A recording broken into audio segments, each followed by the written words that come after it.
I never thought I'd be sitting here about to reveal something I've kept buried for years. But here I am, at 54, and something feels different today. Maybe it's time to be honest about what really matters. You want to know who I love most in this world? That's not a question I get asked often. People ask me about rockets, about cars, about the future, never about love, never about the people who actually matter. I've been thinking about this for weeks now. Who are the 5 people I love most? It sounds simple, but it's not. Love isn't simple when you've lived the life I've lived. My children come first. That's not even a question. But the way I love each of my kids is different. Unique. X. He's this incredible mix of curiosity and chaos. He asks questions that make me think differently about everything. Yesterday, he asked me why rockets need to be pointy. Simple question, right? But it made me explain aerodynamics in a way I'd never thought about before. Nevada, losing him changed me forever. People don't talk about losing a child because there aren't words for it. But he's still my son. He's still someone I love completely, even though he's not here. Griffin and Vivian challenge me in ways that make me a better person, even when we disagree. Especially when we disagree. Vivian told me last week that she didn't care about changing the world if it meant I missed her soccer game. That hit harder than any criticism I've ever received. Kai, Saxon, and Damien are triplets, but they each have such distinct personalities. Kai is the peacemaker. Saxon is constantly in motion. Damien is the observer, always listening, always thinking. Who means the most to you, the kind of love that needs no explanation? Maybe it's a parent, a child, a friend, or someone you've lost but never stopped loving. Drop their name in the comments and tell me why they matter. I'd truly love to read your story. Then there's my mother, May. People see her as this glamorous model, but she's the strongest person I know. She raised us alone after the divorce. She worked multiple jobs, went back to school, never complained. When I was getting bullied as a kid, she didn't just comfort me. She taught me to fight back, to never give up. My brother Kimball understands me in ways that nobody else can. We shared a childhood that wasn't always easy. He's seen every version of me. The scared kid, the ambitious teenager, the man who sometimes bites off more than he can chew. Larry Page. Most people don't understand our friendship. They see competitors, but Larry gets the bigger picture. We've had conversations that lasted until sunrise about the future, about technology, about what it means to push humanity forward. And then there's Tallulah Riley. Yes, she's my ex-wife. Twice. But that doesn't change what she means to me. Love doesn't just disappear because a marriage ends. Sometimes it transforms into something else, something deeper. Each of these 5 people represents a different part of who I am. My children are my future. My mother is my foundation. My brother is my past and present. Larry is my intellectual equal. And Tallulah. Tallulah is complicated. I know how this sounds. I know people will have opinions about this list, but they don't know the whole story. They don't understand what these people have given me, what they've cost me, what they've taught me about what it means to love someone completely. This isn't about being sentimental. This is about being honest. For the first time in years, completely honest about what matters most. Let me tell you about my children, about what it really means to love someone more than your own life. When X was born, I held him for the first time and realized I'd never experienced pure terror and pure joy simultaneously. This tiny person was completely dependent on me, and I was responsible for protecting him from everything. The world suddenly felt more dangerous and more beautiful. But then there's the guilt. I travel constantly. I miss bedtime stories, school plays, little moments that I can never get back. Sometimes I wonder if they understand why Daddy is always working. Sometimes I wonder if I'm failing them in ways I can't even see. Griffin and Vivian are twins, but they couldn't be more different. Griffin has this analytical mind that reminds me of myself at that age. He takes things apart just to see how they work. Last month, he dismantled his tablet because he wanted to understand how the screen lit up. I found him in his room with tiny screws and components spread across his desk, completely focused. Vivian is more artistic, more emotional. She calls me out when I'm being too focused on work and not focused enough on family. She has this way of looking at me that makes me realize I've been absent, even when I'm physically present. She said something to me recently that I can't stop thinking about. She said, "Dad, I don't want you to save the world.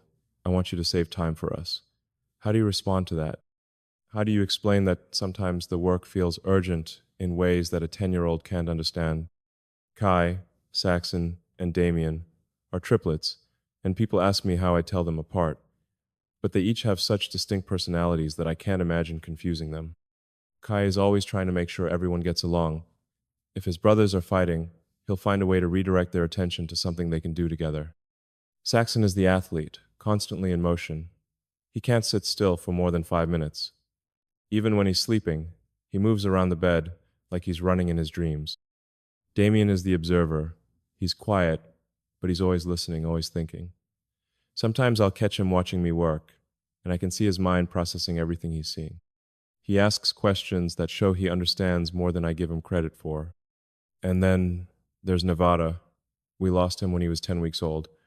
SIDS, sudden infant death syndrome. The pain of losing a child doesn't fade. It changes shape, but it never leaves. Nevada is still part of this family. He's still one of my children. He's still someone I love completely. People don't know how to talk about child loss. They change the subject or offer platitudes that don't help. But Nevada existed. He mattered. He's part of who I am as a father. The hardest part about being a father is knowing that my choices affect them. When I'm in the public eye, they're in the public eye. When people criticize me, they hear it. When I make mistakes, it reflects on them.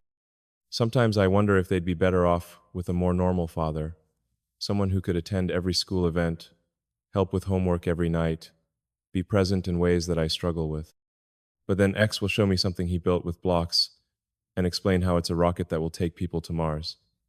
Or Griffin will solve a math problem using a method I never taught him. Or Vivian will write a story that shows empathy and creativity that takes my breath away. They're growing up to be extraordinary human beings, and I hope that's partly because of me, not in spite of me. What I want them to remember is that being their father is the most important thing I've ever done. Everything else is secondary. Every decision I make, every risk I take, every success or failure, it all comes back to wanting to leave them a better world than the one I inherited. My mother, May, is the reason I'm sitting here today. Not because of genetics or luck, but because she made choices that shaped everything about who I became. When I was growing up in South Africa, life wasn't easy. My parents divorced when I was young, and suddenly May was raising 3 kids alone. But she never acted like a victim. She never made us feel like we were a burden, or that our dreams were too big for our circumstances. She went back to university to become a dietitian while working as a model to pay the bills. I remember watching her study at the kitchen table after putting us to bed, books spread everywhere, taking notes by lamplight. She'd work all day, come home and make dinner, help us with homework, and then study for her own classes until late into the night. I never heard her complain. Not once. When I was getting bullied at school, other parents might have switched schools or had meetings with teachers. May taught me to stand up for myself. She sat me down and said, "Elon, the world isn't always going to be kind to you. You can either learn to fight for yourself or spend your life being pushed around." She was right. That lesson shaped how I approach every challenge. May supported my curiosity, even when it was inconvenient or expensive. When I became obsessed with computers and programming, she found a way to get me access to them, even though we couldn't really afford it. When I wanted to read every book in the library, she made sure I had transportation to get there. But she also kept me grounded. Success never went to my head, because May would remind me where I came from. She'd say, "Don't forget, you still need to take out the trash." It didn't matter what I accomplished during the day. I still had responsibilities at home. Our relationship now is still built on that foundation. She's still the person I call when I need perspective. She's still the person who tells me the truth, even when I don't want to hear it. A few months ago, I was complaining about some criticism I'd received online. May listened for about 5 minutes, then said, "Are you done feeling sorry for yourself? Because there are real problems in the world that need solving." That's May. She gives me what I need, not what I want. That's been consistent my whole life. When I decided to move to Canada, then to the United States. She supported the decision, even though it meant being separated from her son. She never made it about her. When I called to tell her I was dropping out of Stanford, she asked one question: "Are you sure this is what you want to do?" When I said yes, she said, "Then do it right." She could have tried to talk me out of risky decisions. She could have reminded me of all the ways things could go wrong. Instead, she trusted my judgment and expected me to follow through on my commitments. May taught me that love is action, not just words. She loved us by working multiple jobs, by sacrificing her own comfort for our opportunities, by believing in us even when we didn't believe in ourselves. She taught me that love means having high expectations. It means not accepting mediocrity from people you care about. It means being willing to have difficult conversations because you believe in someone's potential. At 76, she's still working, still traveling, still challenging herself. She shows me that growing older doesn't mean becoming smaller. She's still modeling what it means to live life on your own terms. Every good decision I've made can be traced back to something she taught me. Every time I've pushed through when things got difficult, I could hear her voice telling me not to give up. She's proof that one person's choices can change the trajectory of multiple lives. Her strength, her refusal to accept limitations, her belief that we could build something bigger than our circumstances, that's the foundation everything else was built on. May is the strongest person I know, and she's still my first call when I need to remember who I am. Kimball is the only person who knows all my stories, not the public versions, not the cleaned up versions that make me look good, the real ones. We're only 2 years apart, but growing up, I always felt like he was protecting me. I was the weird kid, obsessed with books and computers. He was more social, better at reading people, better at making friends, but he never made me feel like I was holding him back. When I was getting picked on at school, Kimball would find ways to include me in activities with his friends. When he needed help with homework, I'd spend hours explaining things until he understood. We had each other's backs in ways that mattered. The real bond formed when we decided to leave South Africa. We both knew we wanted something different, something bigger than what we could build there. We made a pact that we'd support each other no matter what it took. I went to Canada first, then he followed. We shared apartments that barely qualified as apartments. We shared resources, shared this dream that we could build something meaningful in North America. We ate a lot of peanut butter sandwiches. We slept on floors. We took turns using the one decent shirt we owned for job interviews. But we never doubted that we'd made the right choice. With Kimball, there's no pretense. He's seen me at my absolute lowest and my highest highs. He was there during my first divorce, during business failures, during times when I questioned everything I was doing. He's also the person who calls me out when I'm being unreasonable. Not in a mean way, but in a remember who you are way. A few years ago, I was going through a particularly stressful period. I was working 18-hour days, not sleeping, not eating properly. I was convinced that if I just pushed harder, everything would work out. Kimball showed up at my house unannounced. He took one look at me and said, "When's the last time you had a real meal?" I couldn't remember. So he cooked dinner, made me sit down, and we talked for 3 hours. He reminded me that burning myself out wouldn't help anyone. He said, "You can't save the world if you destroy yourself in the process." He was right. Kimball has this way of cutting through all the noise and getting to what really matters. When I'm overthinking something, he'll ask simple questions that help me see clearly again. What I admire most about him is his ability to connect with people. Kimball can walk into any room, and within 10 minutes, he knows everyone's story. He remembers details about their lives, asks follow-up questions, makes them feel seen. I have to work at being social. For Kimball, it's natural. He genuinely cares about people in a way that I sometimes struggle with. Sometimes he thinks I'm too focused on big picture problems and not enough on individual relationships. Sometimes I think he's too trusting, too willing to give people the benefit of the doubt. But those differences make us better. He keeps me connected to humanity. I help him think about scale and systems. Kimball is my anchor to who I was before everything got complicated. He's proof that success doesn't have to change you fundamentally. When I'm with Kimball, I'm not a public figure or any of the roles I play. I'm just his brother. That's irreplaceable. He doesn't need validation from me, but I hope he knows that our relationship is one of the most important things in my life. He's the person who knew me before I knew myself, and he still sees that person even when I lose sight of him. Kimball would probably laugh at being on this list and ask why it took me so long to admit it publicly. Then he'd cook dinner and we'd talk about something completely unrelated. That's what I love about him. He doesn't need the recognition, but he'd be happy that I finally said it out loud. Larry Page. People find our friendship surprising, and I understand why. From the outside, it might look like two tech executives who compete in overlapping spaces, but that's not the real story. I met Larry years ago, and what struck me immediately was how he thinks about problems. Not just technical problems, but human problems, civilization level problems. Most people see us as rivals, but Larry and I have conversations that go way beyond business. We talk about the future of human consciousness, about whether we're living in a simulation, about what happens when artificial intelligence surpasses human intelligence. These aren't casual conversations. These are 3 in the morning discussions that stretch until dawn, because we both understand that the decisions we make today might determine humanity's future. How many people can you have those conversations with? How many people understand the weight of trying to solve problems that affect millions, potentially billions of people? Larry gets the loneliness of being responsible for decisions that most people can't even comprehend. He understands the pressure of trying to build something that matters while dealing with constant criticism and skepticism. We don't agree on everything.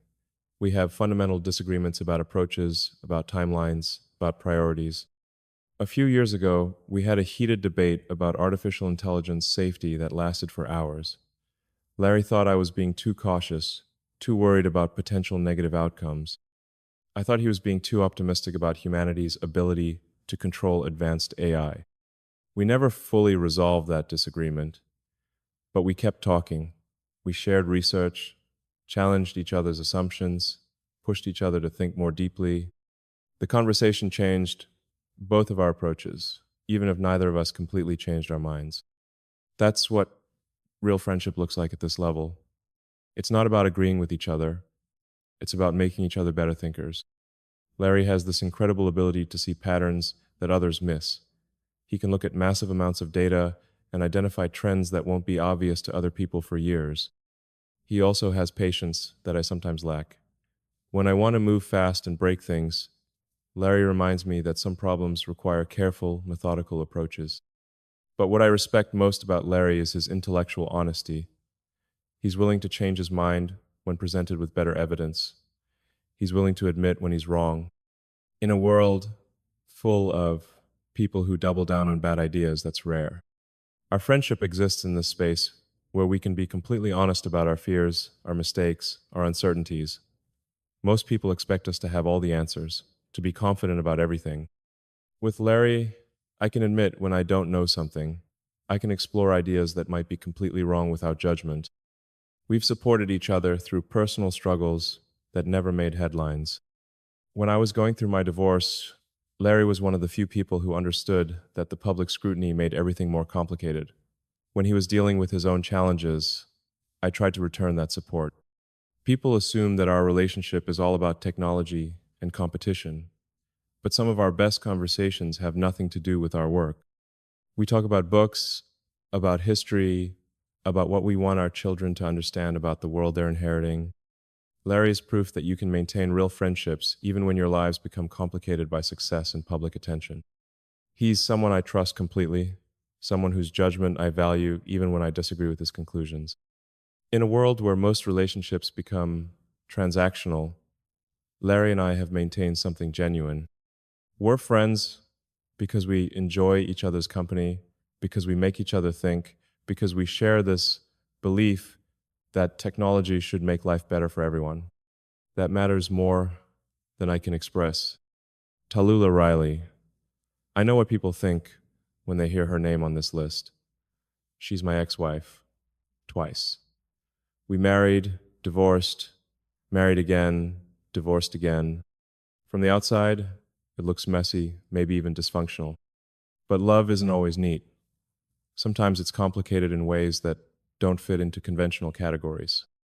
I met Tallulah when I was in a dark place. My first marriage had ended badly.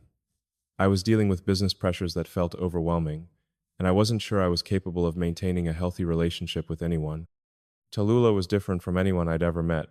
She's brilliant, but her intelligence isn't intimidating. She's beautiful, but she doesn't use her beauty as a weapon or a shield. She saw me at my worst and somehow decided I was worth the effort. Our first marriage was intense, passionate, and ultimately unsustainable. We wanted different things, had different timelines, approached problems in ways that created more conflict than resolution. The divorce was painful, but necessary. Most people would have walked away permanently. Most people would have decided that trying again was too risky, too likely to end in the same pain. But Tallulah and I couldn't stay away from each other. We kept talking, kept spending time together, kept finding our way back to this connection that neither of us fully understood. So we tried again. We remarried, thinking we'd learn from our mistakes, thinking we could make it work the second time. We couldn't. The same fundamental incompatibilities that ended our first marriage ended our second marriage. But here's what most people don't understand. The failure of our marriages doesn't negate what we mean to each other. Tallulah knows me in ways that nobody else does. She's seen me vulnerable, seen me make mistakes, seen me doubt myself completely. She's also seen me at my best, supported my ambitions, believed in me when I didn't believe in myself. Love doesn't just disappear because a marriage ends. Sometimes it transforms into something else, something that might be even more honest than what came before. Tallulah and I are better as friends than we were as spouses. We can support each other without the pressure of trying to build a life together. We can care about each other without the expectation that we'll solve each other's problems. She's someone I can call when I need perspective from someone who knows me completely. She's someone who will tell me the truth about myself, even when that truth is uncomfortable. People ask me why I included her on this list instead of someone I have a successful relationship with. But what makes a relationship successful? Is it staying married, or is it maintaining love and respect even when you can't make a marriage work? Tallulah taught me that I'm capable of loving someone deeply, even when that love isn't enough to overcome fundamental differences. She taught me that divorce doesn't have to mean failure if both people grow from the experience. She also taught me things about myself that I might never have learned otherwise. She showed me patterns in my behavior that were destructive, ways of thinking that were limiting, assumptions about relationships that were wrong. Our story didn't end the way either of us planned, but it's still a love story. It's just a different kind of love story than most people expect. Tallulah is on this list because she changed me in ways that made me a better person, because she loved me when I was difficult to love, because she continues to be someone I care about deeply, someone whose happiness matters to me. That's not conventional, but it's real. And at 54, I'm more interested in being honest than in being conventional. So there they are, the 5 people I love most in this world. My children, who represent everything I hope for the future. My mother, who gave me the foundation to build everything else on. My brother, who keeps me connected to who I was before the world got complicated. Larry, who challenges me to think bigger and more carefully. And Tallulah, who taught me that love can survive even when relationships don't. Each of these relationships has cost me something. Love always does. Loving my children means accepting that I'll worry about them for the rest of my life. Loving my mother means accepting that she won't be here forever. Loving my brother means caring about someone whose choices I can't control.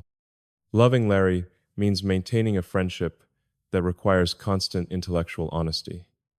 Loving Tallulah means accepting that some forms of love don't fit into conventional categories.